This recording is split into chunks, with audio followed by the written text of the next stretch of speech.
Okay, I just want to go over some advice if you're going to be changing your harmonic or balance on a GM 3400, which basically a lot of them are the same, but it's right down there and you have to go in right behind the tire and there's a little panel.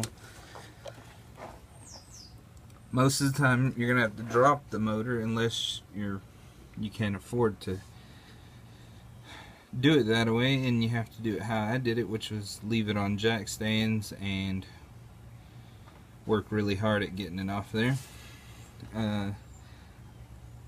First things first, you're going to need a puller. I suggest you use heat, but you got to be very careful because there's actually a little sensor behind it, which I didn't know about, and I watched a lot of videos over that.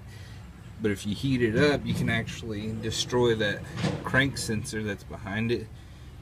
And if that's destroyed, then you have to replace it. So you have to take the harmonic or balancer back off.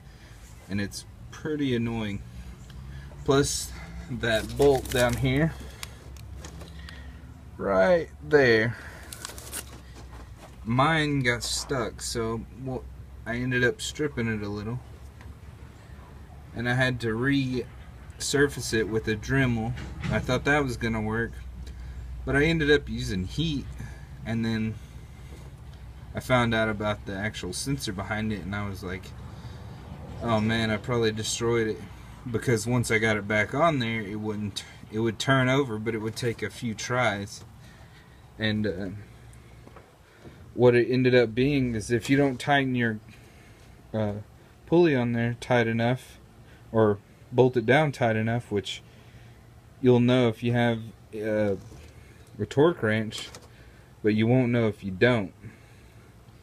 And I didn't, so whenever I got it down to a certain spot, I thought it was good, but like whenever you go to like start it, it'll act like it's gonna start and it'll keep whining, and then it might actually start if you got it on there a little ways.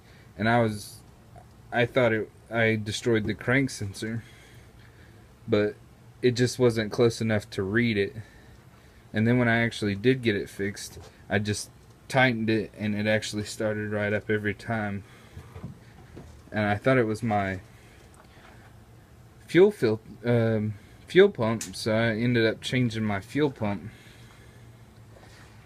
And that was all kinds of hard. Like,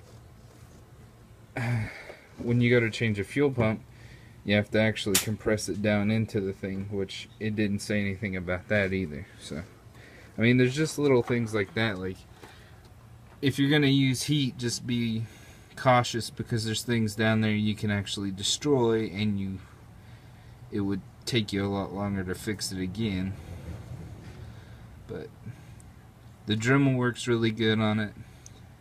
Heat works good, but you gotta be careful. And I used the impact wrench, and that actually helped a lot. And that's pretty much all I was gonna let you know, if that helps you out. And I hope it does. But yeah, just be careful with heat.